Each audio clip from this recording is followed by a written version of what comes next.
I drive a delivery truck along the isolated roads of the Alberta mountains.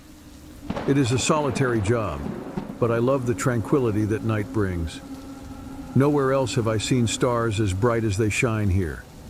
Whenever there is a full moon, everything becomes distinct because the snow reflects its light. I'm Nolan.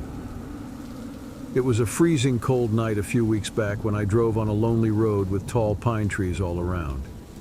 No houses could be seen for miles. Only emptiness could be felt, along with the sound of the car engine. It was then she appeared to me for the first time, a girl walking by herself on this frosty roadside. She was scantily dressed in a light dress that did not match the climate and looked confused or even drunk. I slowed down and parked the truck. I got out and called out to her, but she didn't respond. Her eyes were fixed on some distant point. A shiver ran down my spine, but I decided to approach. After all, she needed help. As I got closer, I noticed her lips were blue from the cold, and her skin was as pale as the snow around us. "Are you okay?" I asked, trying to sound calm. She slowly turned towards me, her empty eyes staring at me. There was something deeply unsettling about her gaze. She started walking towards me. I jerked backwards in terror. There was no mistaking the menace in her attitude. I recoiled towards the truck, shut the door with a bang, and began the engine before driving off, leaving her standing. During the following days, that woman stayed on my mind constantly. I told some colleagues, but they laughed and said I was probably just dreaming it up. Nevertheless, I had a sense that there was something beyond mere illusions on that path. I continued my nightly deliveries but began noticing more walkers in the snow. They would appear suddenly, always alone, always with that empty and terrifying expression. Each encounter left me more unsettled, but I never stopped to investigate further. Fear outweighed curiosity. One night I decided to talk to the local detective, Garrett Adams. He was a serious man with a keen gaze and a determined posture.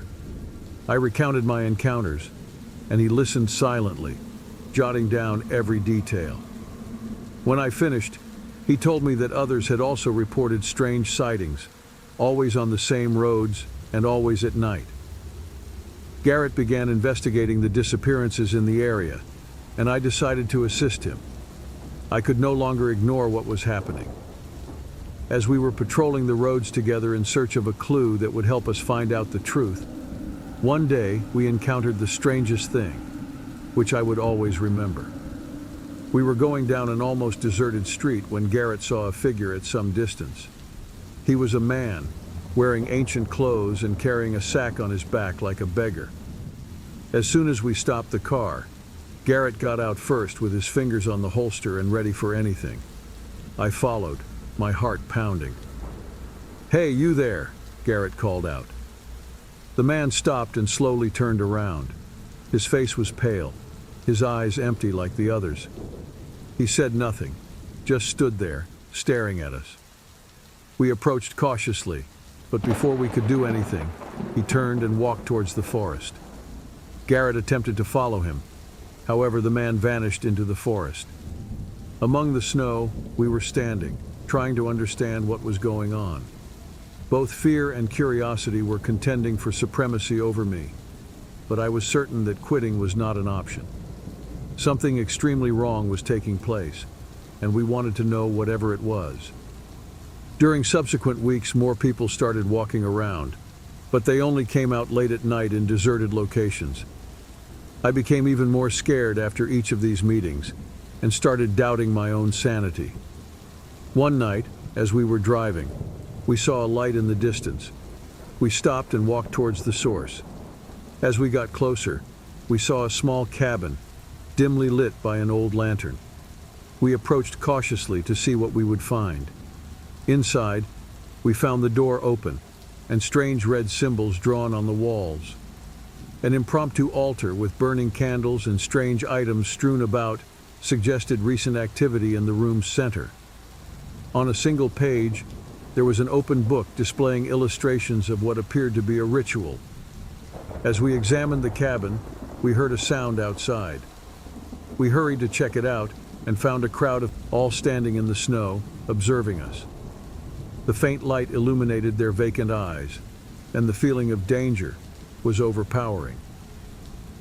Garrett pulled out his firearm, but I was aware that it wouldn't be beneficial. There was an unearthly quality to them, a resilience that couldn't be overcome with gunfire. We quickly returned to the car and drove away, leaving the walkers behind. As we drove, fear and adrenaline pulsed through our veins, but we knew we were getting closer to something. The cabin, the symbols, the rituals. Garrett suggested talking to some of the older residents in the area, hoping to find a clue. In the mountains, Agnes, a woman who is 84 years old and who has stayed there for many years, met us when we visited a tiny village. Agnes welcomed us warmly, a healthy old lady. We told her our story, and she listened in silence, as if she had been waiting for this for a long time.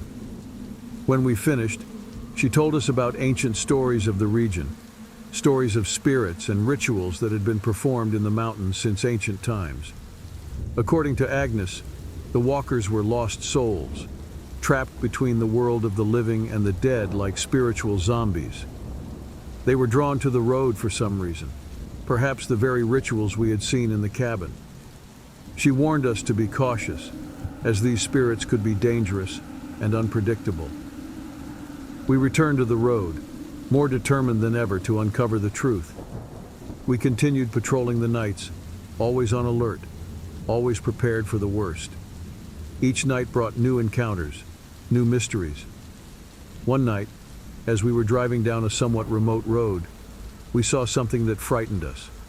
A woman, wearing the same thin dress as the first time we saw her, was standing in the middle of the road where two cars go by both sides, looking directly at us. We stopped the car and got out, trying not to show fear. She didn't move, just stood there, staring at us with her empty eyes. Garrett and I approached cautiously. The woman began to walk towards us, and I felt the same chill as before. But this time, I didn't step back. We needed to understand what was happening. Before Garrett could say something to her, the woman made a move to speak to him first, as she raised her hands pointing at the forest. We looked and saw a faint light among the trees. We went there to see what it was. It was another cabin, similar to the first one, with the door open. We entered and found more symbols, more candles, more evidence of rituals. In the center was an old mirror with a dark surface. As we approached, I saw something that chilled me to the bone.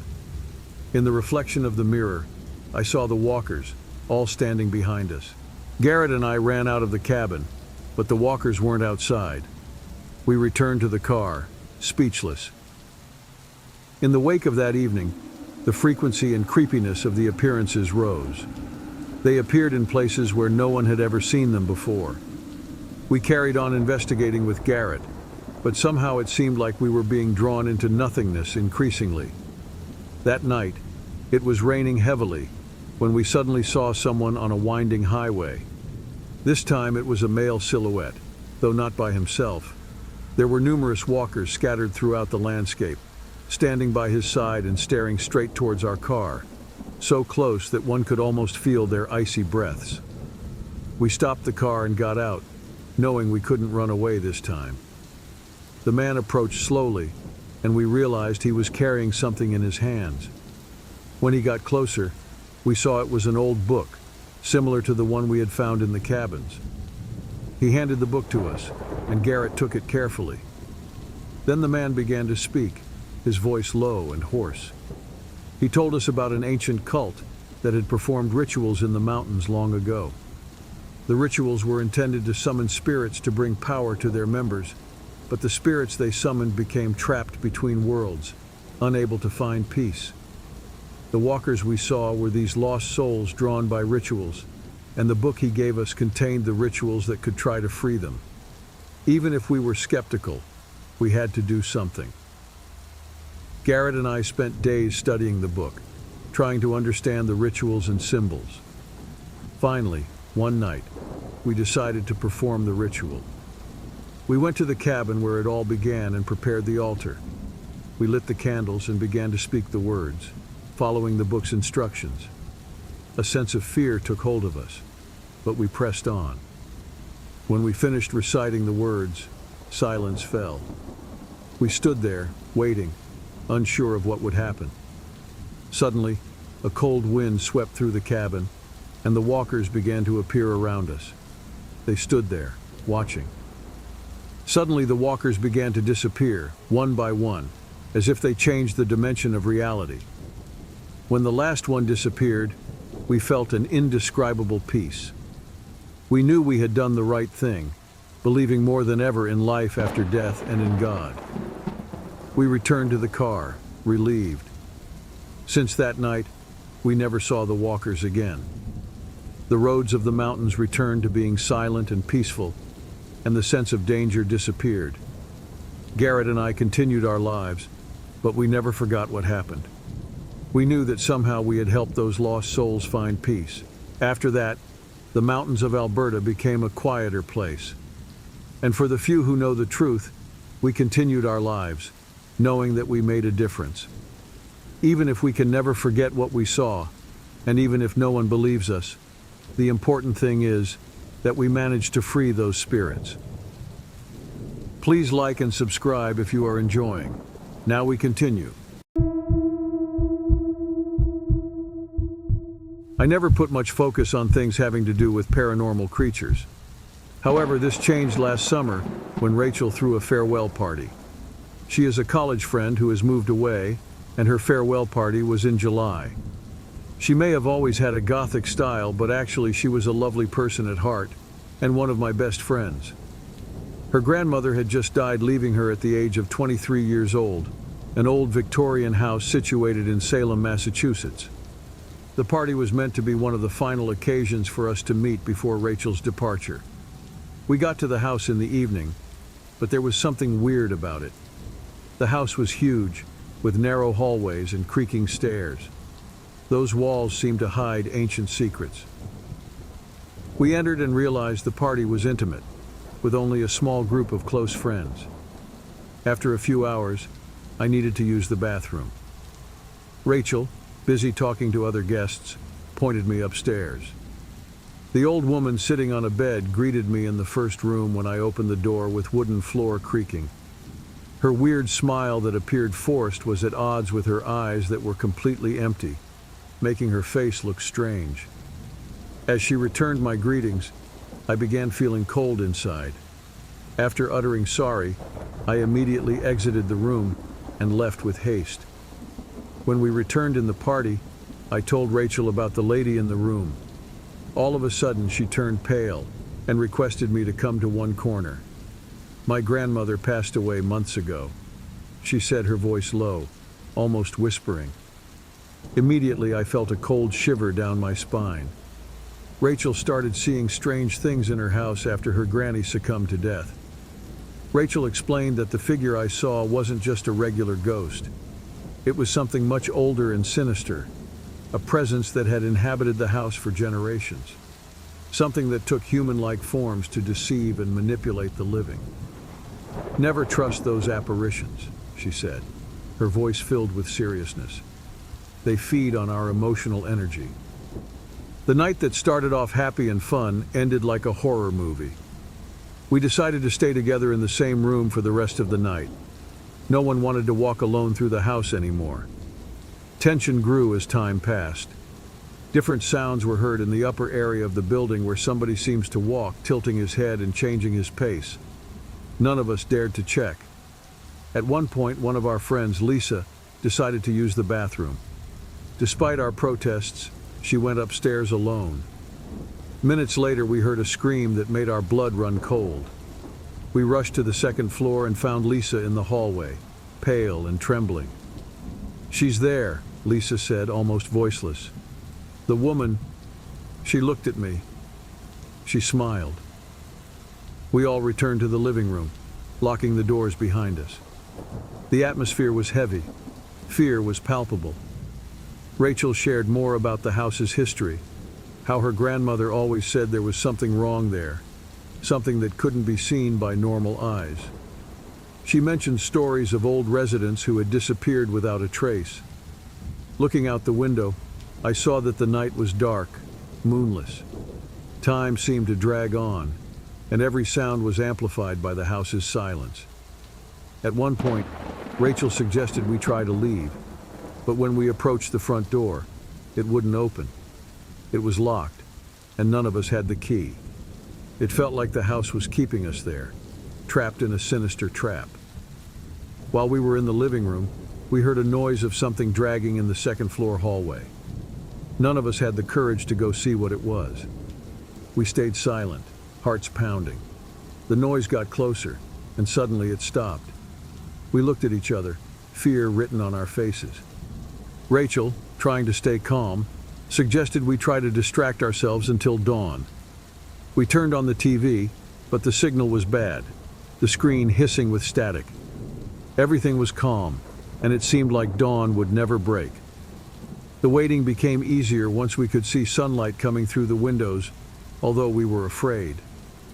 As soon as the sun rose, the front door mysteriously unlocked, as if the malevolent force had momentarily left. We hurried out, without looking back. Rachel decided she couldn't live in that house anymore, and a few days later, moved out for good. The house was left behind, abandoned, with its dark secrets. I never talked about that night once more with our peers or housemates. But you know, sometimes, when I'm alone, I still recall the face of this woman in the room. It was not just a mere ghost that we saw within this house, and there seemed to be something really malicious behind all this, unexplainable but frightening. And that is what makes it scary for me more than anything else. Even today, I try not to think too much about that night. However, I am always aware that wherever I go, it is still waiting for its next victim. Therefore, at dusk, I habitually look at any shadows to ascertain if there is anything hidden there.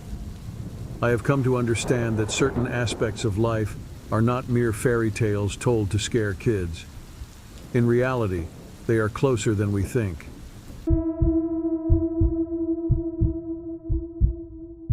Hello, my name is Richard, and I am an ordinary human being who used to have an ordinary routine in life. I once got paid for being a supervisor at a technology-oriented firm based out of Seattle Township. Eliza was my girlfriend, my wife-to-be, in fact, at the time. It looked as though we were on the right path up to that moment when everything suddenly became shattered. It all started after the company got a new employee called Peter. He was very ambitious and charismatic, but I never imagined what he was hiding in his chest. Peter began getting too close to my boss and hinted wrongly that I wasn't taking care of my assignments as required. This was how my boss found fault with my every act and viewed me in a new light. After promotion arrived, I'd waited for years, and everybody knew that I was the best qualified person for it. However, it went to Peter instead of me. This left me devastated. The excuse he gave me for not promoting me is that Peter had allegedly raised a number of concerns about how I was performing. What Peter did was to lie, manipulate, and betray. As if that wasn't enough, Eliza left me. She said she couldn't stay with someone who had no future prospects. I hit rock bottom. My life was in ruins, all because of Peter. One night, after a few too many drinks, I remembered an old book I'd found years ago in an esoteric bookstore. It was a book about demonic invocations. In that moment of desperation and anger, I decided I'd do anything to get back at Peter. I didn't think about the consequences. I just wanted justice. That night, I went to the basement of my house where I'd stored the book. I flipped through its yellowed pages until I found what I was looking for. A demon named Valak, known for helping to destroy enemies. I prepared the ritual according to the instructions. I lit candles, used salt to draw a circle on the floor, and recited the ancient words. Instantly, I felt nothing. Everything was as usual. I saw that it was a stupid waste of time. But the next day, something unusual happened. An old friend called me. She said, "Peter has had a car accident, and now he's in a critical condition." A sense of power and fear engulfed me. Can it be that the ritual actually worked? In days ahead, I started observing things that were quite unusual. There seemed to be a shadow lurking around me, more so during nighttime. Moreover, the atmosphere seemed denser, while I could not quite hear specific whispers, even though I could not share with anyone else about it. Now, deep down inside me, there was this strong feeling that indeed, I had meddled in an affair that was above my comprehension. Last night I came to at midnight, my entire body soaked in sweat, as if something heavy rested upon my chest. Searching for the source of trouble, I noticed a shadow lurking in the far corner. It had its eyes illumined with flame-like light directly at me. I wanted to shout but couldn't make any sound happen. Instead, there was a voice echoing within my brain saying, "You rang, so I'm here." The next days were full of terror and fear. Later, the images presented themselves more often. In my dreams, Valak appeared in the image of one of the people talking to me about how my life would come to an end. He laughed aloud as he said, "I would have myself to blame for having caused him to come." Desperate, I sought help. I went to a woman in town known for dealing with the occult. Her name was Martha. I told her what I'd done, and her eyes widened with fear. She told me Valak was one of the most powerful demons, and that undoing the pact would be nearly impossible. Martha attempted a banishment ritual, but at the end, she was exhausted and pale. She looked at me and said Valak wouldn't leave so easily. He had marked me, and I was condemned to suffer. Time passed, and my life continued to fall apart. I lost my job because I could no longer concentrate. Eliza never wanted to see me again. My friends distanced themselves, saying I was crazy. And Peter, despite still being hospitalized, began to recover slowly. It seemed my revenge was incomplete, and that only fueled the rage and despair within me. One night, as I sat on the couch with the lights off, Valak appeared again. This time, he wasn't a shadow. He was a pale, gaunt figure with deep, dark eyes. He sat next to me and said, "You asked for revenge and I delivered. Now it's your turn to pay." I knew Valak, having no choice, had trapped me inside a horror constructed by myself. Either I agreed to being his servant by making sacrifices for him and giving more people as his prey, or he would destroy all that remains of my life, is the choice that he gave me. With no options left, I accepted his ultimatum. I began doing what he asked, preparing rituals and deceiving others into falling into the same trap I had. Years later, after all this time, I became only a shadow of the man I had been previously. I live in hiding, always afraid, always watching. The price of my revenge was too high, and now all I have left is regret and darkness.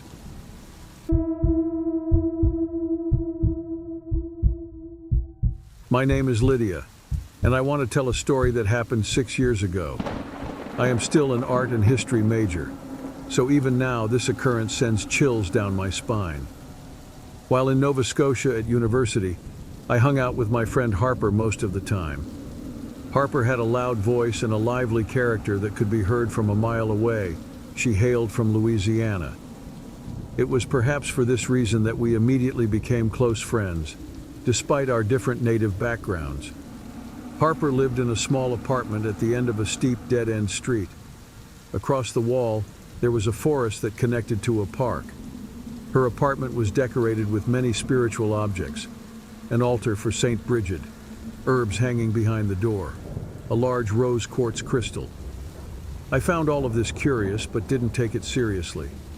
She said these things protected her because she was sensitive to good and bad energies.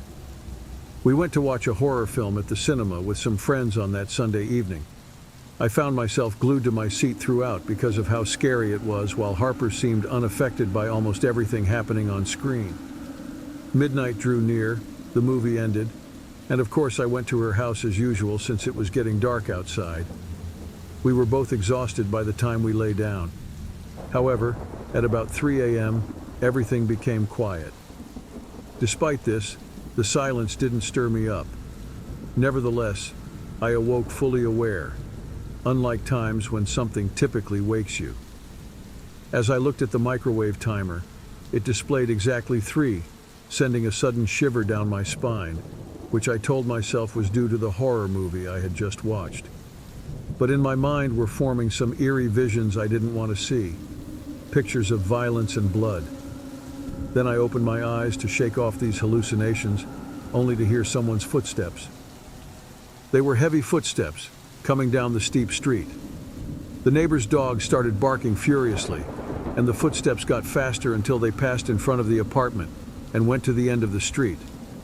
The dogs kept barking frantically, then suddenly fell silent. A deep silence took over, and I felt a fear I had never experienced before. The silence was deafening. I sat up in bed telling myself everything was fine, though it seemed as if my head was being squeezed. Then a noise made me sit up and cock my ears. Something appeared to have landed on the roof. I looked up, trying to figure out what it was, and heard heavy steps running on top, followed by scratching sounds. Something seemed to want in there. No longer bearing it, I sought to wake Harper by whispering, "Harper," softly into her ear. But she lay there motionlessly. Then I shook her while shouting. I explained what was happening, and she immediately lit some incense, saying the energy was heavy. I had never seen Harper so serious.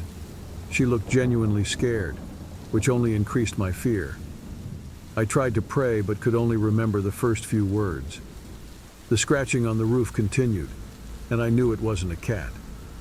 Harper tried to calm me, saying it was just a cat or something, but I saw the fear in her eyes.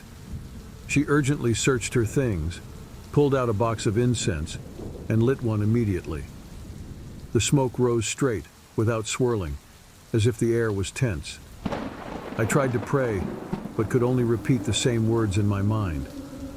Harper told me she needed to go outside to see what it was, but she held me back, saying that's exactly what it wanted. The determination to step out was present in me, though. Harper gripped my arm firmly. The scratching ceased at last, and quiet was restored. Either from sheer fatigue I fell into slumber, or I fainted. I couldn't tell. But when daylight filtered through my window panes with its initial rays hitting my face, I found that it was early morning, probably 6 o'clock. By then, I felt resolved not to sleep there anymore. Shortly after, we moved to a house in the city center. Harper said her dad did a spiritual cleansing of the apartment and found something strange, but she never wanted to tell me what it was, and I never wanted to ask. From then onwards, never again did I watch horror movies. Each time I leave the house, I wear an amulet as a spiritual shield given by Harper. Every single night, I would wake up at exactly 3 in the morning recalling that dreadful night. It beats me what it was about, and perhaps I am better off not knowing. There are some things that are better off not known, but rather acknowledged to linger beneath the shadows. However, I am aware of something at least. I do not want to pursue it any further than this.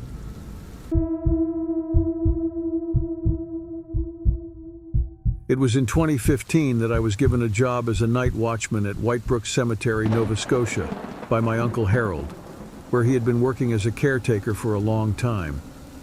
Despite his silence, there was a look in his eyes which showed that he knew more than what he told me concerning the place. In the beginning weeks, all was normal. I sat trying to keep warm with a bottle of coffee at the main gate on a tattered wooden chair, doing my rounds and checking on the fences to ensure no one was trespassing. All was quiet, and I felt totally relaxed.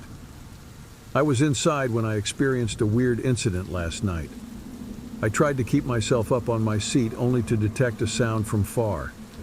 Initially, I thought it was merely the wind blowing through graves, yet it occurred differently. A gentle noise, almost akin to someone sobbing quietly, struck my ear. Harold's tales of ghosts in the graveyard that used to terrify me by their realism came back, flooding my mind through that sound. I picked up my flashlight and began to walk towards the noise. The sound became clearer as I got nearer. This wasn't my imagination. There was someone crying in the cemetery. It was a female youth in the cemetery, keeping in check the oldest side of it that seemed as though a new haven. It had just gone back to honoring her presence while weeping at the same time. She was wrapped in clothes made by hands long forgotten. She walked and wept. I followed her from a safe distance, my flashlight illuminating her path as she moved. She stopped in front of a tombstone and knelt down, her crying intensifying. I hesitated, but I knew I needed to approach her. "Ma'am, are you all right?" I asked, trying to sound calm. She looked up at me. She seemed to be my age, maybe a little younger. "I'm looking for my fiancé's grave, Elias," she said, her voice trembling. Confused, I looked at the tombstone in front of her. The name was Elias Moreau, and according to the dates, he had died more than 50 years ago. How could this woman be his fiancée? "Do you need help?" I asked again, trying to hide my growing discomfort. She just shook her head and continued crying. I wondered how she had gotten into the cemetery. And why those clothes? The woman kept crying while I watched, not knowing what to do. Fear was starting to set in more deeply. Suddenly the crying stopped. I raised my flashlight, but she was no longer there. She had disappeared as if she had never existed. I looked around, but there was no sign of her. It was as if the ground had swallowed her. The next morning, I told Harold what had happened. He listened in silence, his eyes darkening with something that seemed like old sorrow. Elias Moreau died tragically, Marcus. His fiancée, inconsolable, took her own life shortly after. But Elias's family never allowed her to be buried next to him, he said, his voice heavy with sadness. Harold also shared his own strange experiences. He spoke of a tall man dressed in black who used to appear at midnight. The man walked with a disturbing certainty, as if he knew exactly where he was going. It was frightening. He just disappeared one day, just as he had appeared. I never saw him again, and the tombstone where he stopped remains nameless to this day. The following months were quiet, but the fear from that night never left me. The image of the woman, the crying, Elias's tombstone, all of it stayed etched in my memory. I continued my job, always hoping she would appear again, but I never saw her again. At one point I noticed that the atmosphere was heavier than usual. There was no noise at all. I was so sensitive that I was actually waiting to hear even the slightest sound. Once I hit the old section, shivers of cold rustled through me. My torch flickered for a moment, and I was completely frozen when it turned back on. Elias's gravestone was present. However, on closer look, everything looked all right. Some strange powers had caused those epitaphs to appear freshly chiseled a while ago. I moved nearer to read on. Before I really understood what was happening, the icy grasp of an invisible hand seized me at the back of my neck. I turned around so quickly, but there was nobody in sight. The feeling of fear was overwhelming. I ran from there, trying not to look back. When I reached the cemetery entrance, I found Harold waiting for me. He saw the panic in my eyes and didn't need any explanations. I knew this would happen one day, Marcus. This place has secrets we will never fully understand. I decided that night would be my last at the cemetery. I couldn't keep working in a place that seemed to toy with my sanity. I handed my keys to Harold and left, feeling a huge weight lift off my shoulders. At times, I get to question the reality associated with those incidents, or if it's entirely a figment of my own imagination. However, the instant that comes to me is the woman's eyes, the feeling of a cold touch on my shoulder, and I have no doubt that it did not happen only in my head. The Whitebrook Cemetery is still there, keeping its secrets. I never went back, but I've heard stories from others who work there now. Some say they've seen the same woman. Others speak of the man in black. The stories continue, and the fear persists. Maybe we'll never know the truth about what really happens in that cemetery. Maybe it's better that way. Some secrets are safer when they remain hidden in the shadows. Colton and I ran an ice cream cart in Toronto.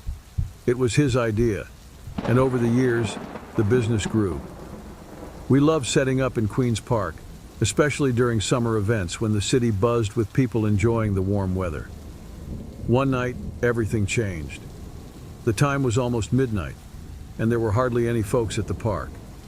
We had made numerous sales of ice cream that evening, so we were exhausted but content. While Colton cleaned dishes and I put away tables and chairs, my mother phoned me. Chloe, my younger sibling, seemed somewhat unwell while attending a party close by, so my mom wanted me to go for her. I told Colton. He said to go on with it and that he would finish packing up. I thanked him and told him I would be back in a moment, not longer than half an hour. I left quickly, glanced over my shoulder, saw him still cleaning his cart. It was a quiet and warm night. An odd feeling of restlessness that was bothering me would not leave me alone as I walked. Getting to the party, I went straight to Chloe, informing her about her mom's worry that sent me to invite her back. At least she was safe, only a little bit drunk. I escorted her to our mother's and then dashed off to the park. I walked over and saw the ice cream trolley. It all looked still until something struck me as strange. Taking my time, I observed that Colton was missing.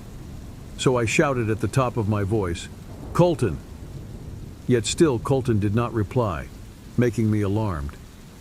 Reaching the cart, my concern grew even larger, opening the door only to find him trembling on the floor inside, as though he was very cold. He had turned so white, while his eyes bulged out as if he could not get enough air. "What happened?" I asked, helping him up.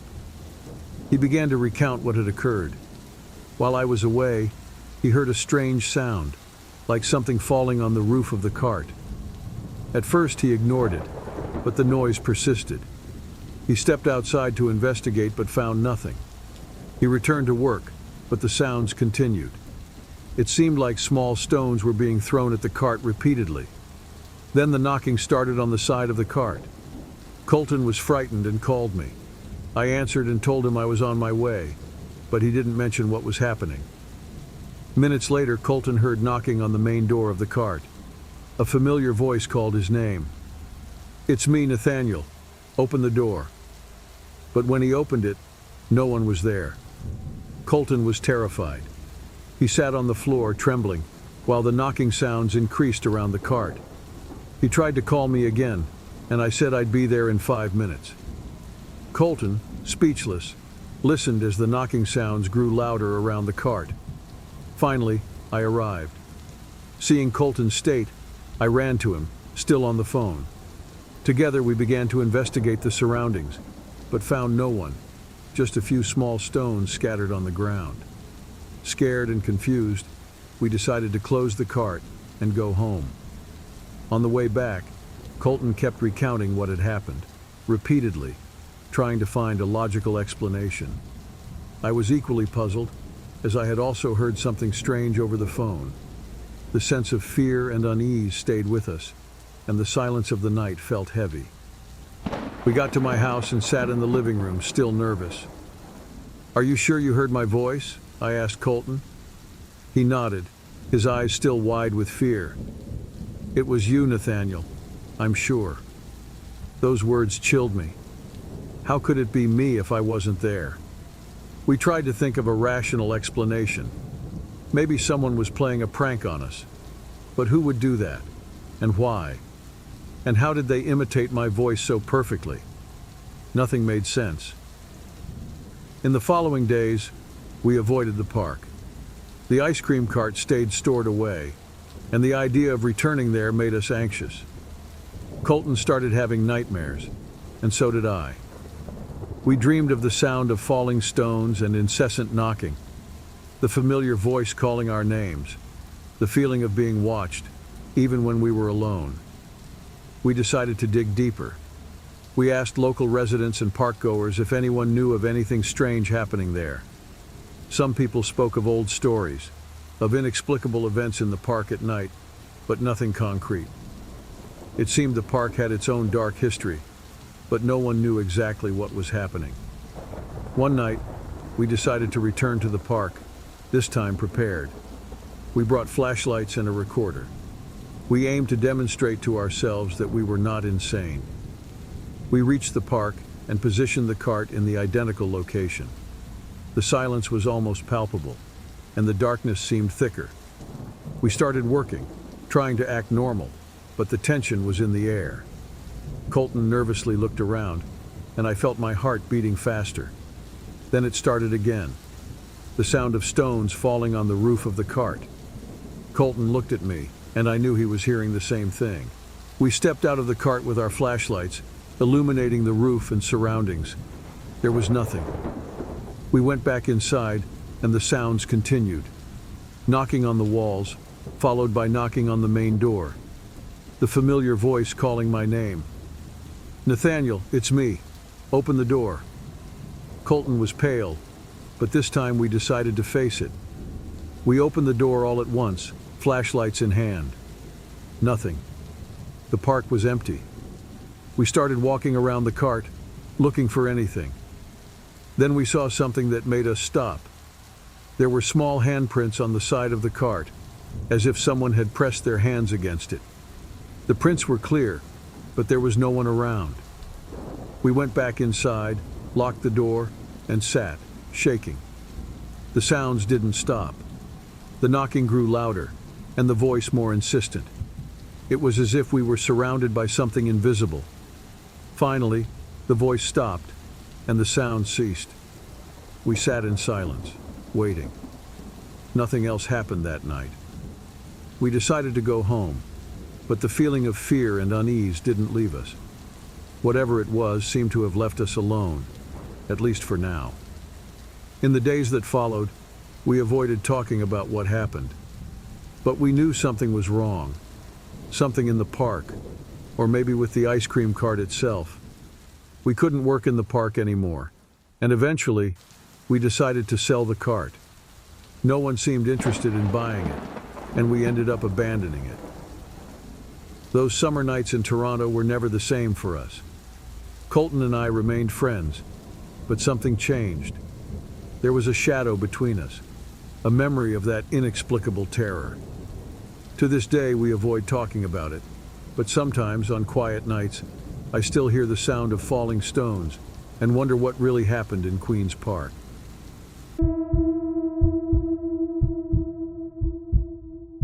My name is Elisa Chalmers, and I'm about to show you how a single bad decision nearly took my life away from me. In need of money, I accepted a night caretaker job at Whitmore Hall, which is situated in Kent, England, and is an old mansion. The owner, Alistair Whitmore, was asleep, so it looked so uncomplicated at first. You just had to keep an eye on the place. At the time of my arrival, what really caught my attention was how big the place was. Very large hallways, furniture covered in white sheets, among other things. Although she said not much to me yet, Miss Poppy, the maid, then showed me around briefly before vanishing into her room. On the first night, silence was so intense that I could hear the clock ticking in the main hall alone. Although I attempted to read an ancient book in the library, my mind was wandering away. I could not concentrate. There was an unknown thing somewhere causing me to feel observed all the time, day and night, however hard I tried ignoring this sensation.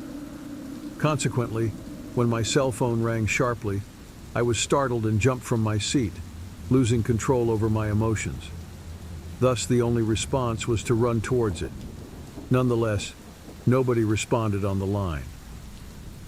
I hung up the phone, but the unease lingered. I decided to check all the rooms to make sure everything was in order. When I re-entered the library, I found a book on the floor. I picked it up and noticed a letter inside, written by a previous caretaker. She described strange events and mentioned the tragic death of Evelyn, Alistair's daughter, over 100 years ago. The words gave me a cold chill. They seemed to be afraid of their author, and it made me feel that the entire letter contained fear. Then I heard a sound from the corridor. I picked up the letter hurriedly and moved out to find out what it was about. As I walked through the hallway, there was no one around, and I could feel fear increasing in me. I decided to visit the library to compose myself. Unfortunately, the lights went off again just before I entered the room. Having no idea of what was taking place, I glanced over my shoulder. That's when I noticed a shadow moving across one of the windows. Without wasting time, I went where the shadow had been seen, only to find out nothing. The subsequent evening I was tenser.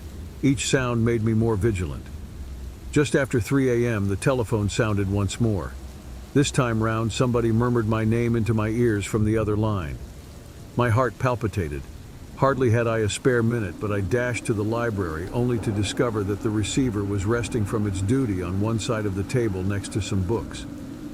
I went back to the front desk, trying to convince myself I was imagining things. But then I heard footsteps upstairs. I grabbed a flashlight and went up. They seemed to be Evelyn's room. When I opened the door, there were no footprints, just this unbearable sense that someone was watching. I decided to speak with Alistair on the third night. He was looking weary and troubled. I informed him about all the phone calls and strange sounds that I had heard, but he just sighed to confirm what I was saying instead. It turns out that the mansion has been haunted ever since his daughter died, he disclosed. There have been several employees who stopped working due to some events which were not easy to understand. He requested that I wait one more night while he sought for help. In spite of my fears, I complied. I returned to the library and decided to remain awake the whole night. At around 2 a.m., I heard someone crying from the corridor. I took my torch and went to investigate. In the hallway, I saw a small, pale figure. It was a girl, crying. When I got closer, she vanished. Running back to the library, my heart was pounding. On calling the police, I was informed that there was no response due to lack of evidence. On the fourth night, I decided to explore the mansion. I found a hidden room behind some bookshelves, full of toys and children's clothes. There was also a book with notes on a table. It was Evelyn's diary. While reading, she found out that Evelyn was held captive in the room by her own father, Alistair. Her father kept her in that place for several years till she died of hunger and hopelessness. Some more frightening and saddening words of Evelyn were just too heavy to bear. I heard a noise behind me when I turned and saw the girl again. She was crying and pointing at a wall. When I approached, I found a hole in the wall. Inside were human bones, Evelyn's remains. I ran to tell Alistair, but he was inconsolable. He admitted everything, saying he did it to protect the family from a terrible secret. But now, Evelyn's spirit was trapped in the mansion, haunting him forever. I knew I couldn't stay another second. I picked my stuff quickly up and fled the villa's vicinity. I never returned there. So, what became of Alistair and Mrs. Poppy is unknown to me. And I don't care. And I always wonder how many other souls are trapped in places like Whitmore Hall, victims of terrible secrets and cruel decisions. But one thing is certain. I will never take another job in an old, isolated mansion. The experience taught me to respect the unknown and to never underestimate the secrets a house can hold.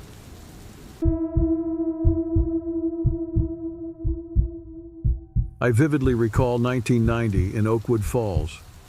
It was a quiet place, a town where everyone knew each other.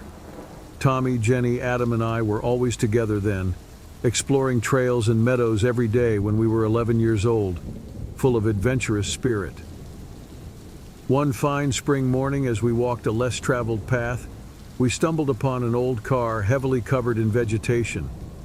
It was a blue station wagon in poor condition, except for its torn vinyl seats and sun-dried wood paneling. We couldn't resist our curiosity. The interior of the car was dusty, filled with remnants of a forgotten era. There was a yellowed newspaper from 1975 on the back seat and some broken toys on the floor. As I was about to leave, I noticed a cut in the seat and a clump of hair stuck among the debris. It sent shivers down my spine, but we kept our discovery a secret, turning the car into our hideout. In the days that followed, we visited whenever we could. It became our sanctuary, a place where we could be kids and dream. But reality struck one rainy afternoon. We were inside, listening to the rain tap on the roof, when Adam noticed a strange smell. A strong smell was coming from a dark spot on the driver's carpet, a blend of mold and something more unpleasant. We bolted out of there, not daring to look back. Something about that stain made us feel we shouldn't return. Time passed, and the blue wagon was slowly reclaimed by nature.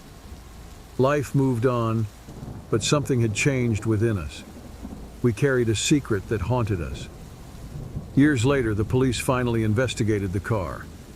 They found human remains buried nearby. The news spread through town, and everyone wondered who the victim could be. The case was never solved, and rumors abounded. Some said it was a drifter.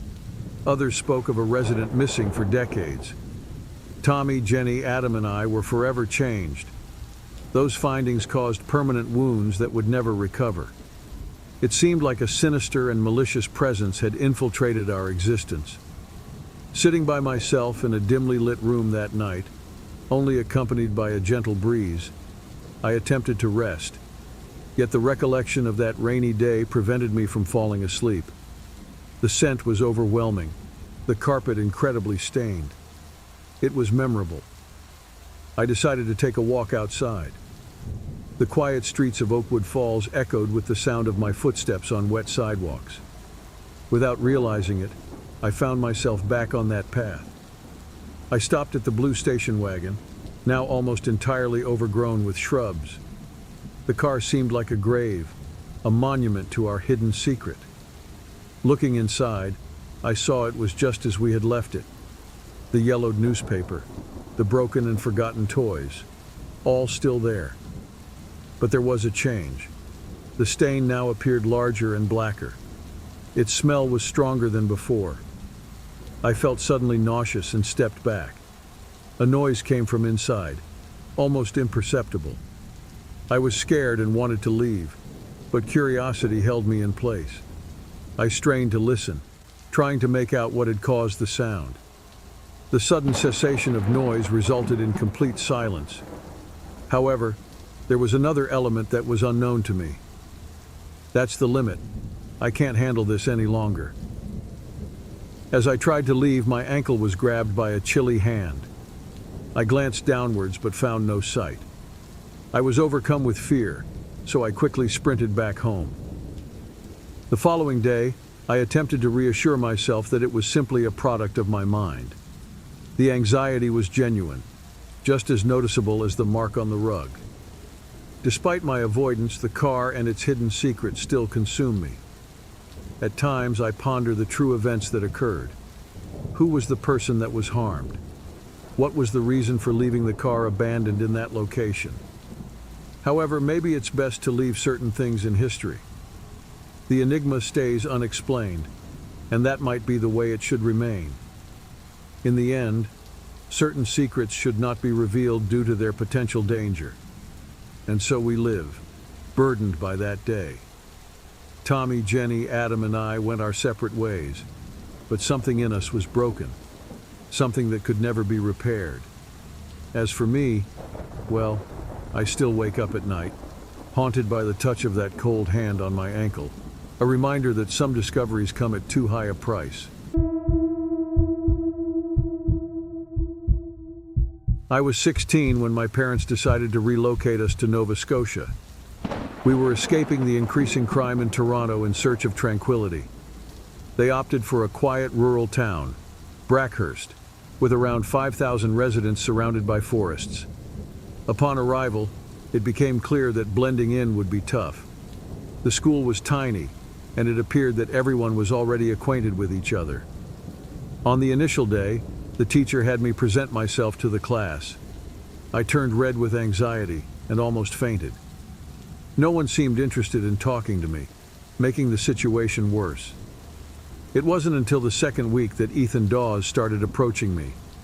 He was a bit odd, always sketching strange things in his notepad, but he seemed friendly. With few friends, we ended up becoming close. I felt like I had no other choice, and Ethan seemed like my only chance to avoid loneliness. Ethan lived in a remote house by a lake and surrounded by trees. He mentioned that his parents traveled a lot, and his older brother worked in another city. One day, he invited me to visit after school. I hesitated but ultimately agreed, hoping to make new friends. After school on Friday, Ethan drove me to his home in an old, shaky truck. Upon arrival, I noticed no cell reception, which made me uneasy, but I tried to ignore it. The house looked old and slightly neglected on the outside, but was neat inside. It was just the two of us. I asked about his parents, and he said they were visiting relatives. He left me in the living room to go to the bathroom.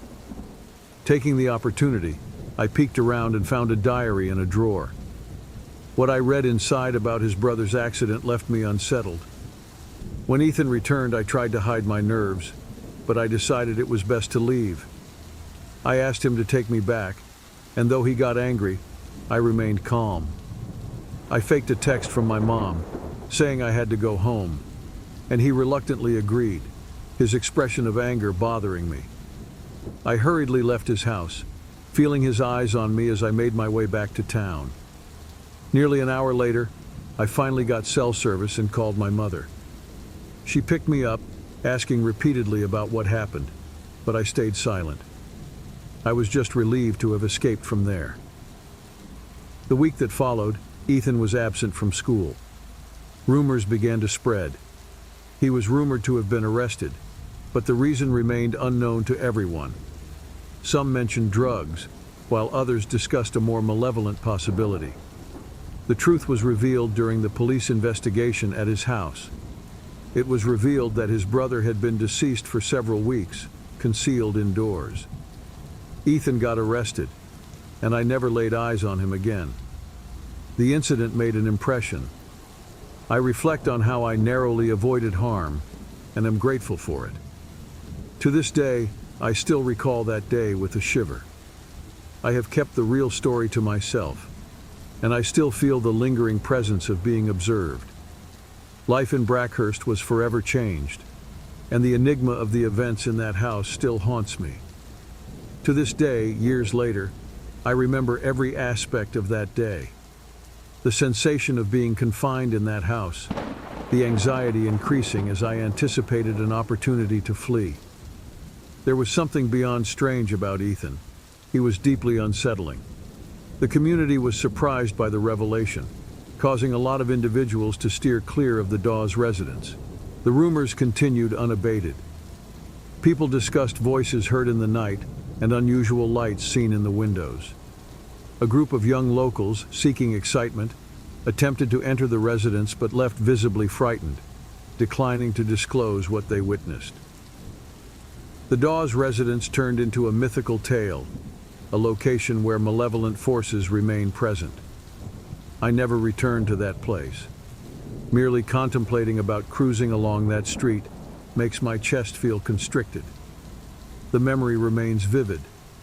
It feels as though a shadow is always with me, serving as a continuous reminder of the fine boundary between safety and peril.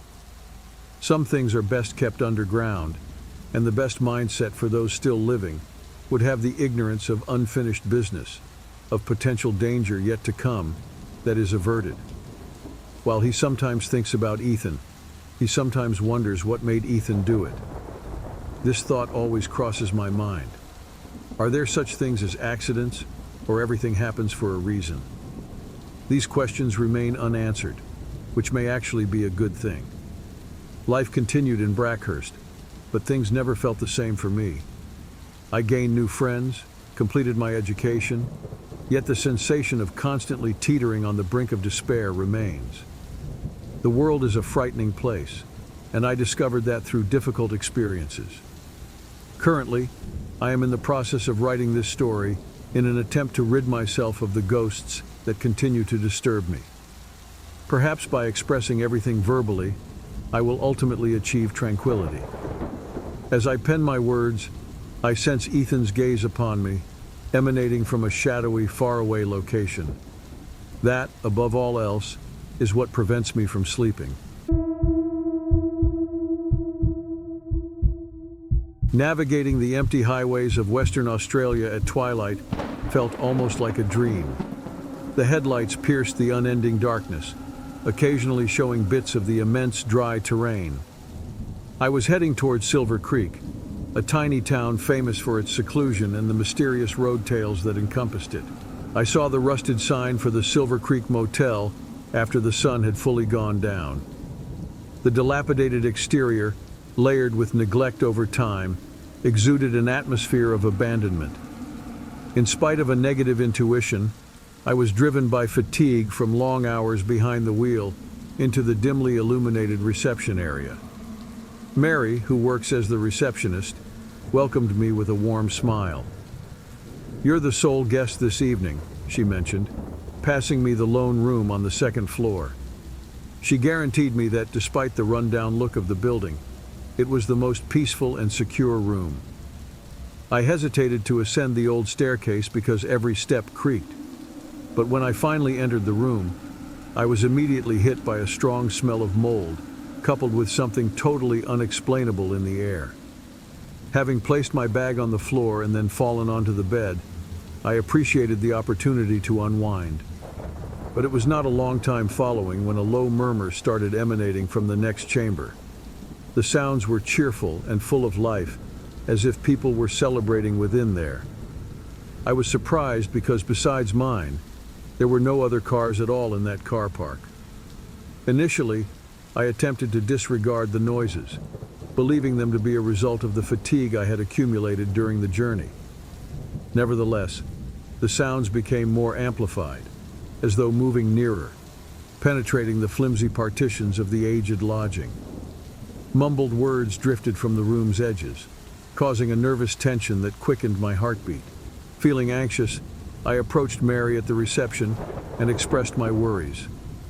As I described the events in the room next door, her eyes narrowed in concentration. "It can't be done," she stated.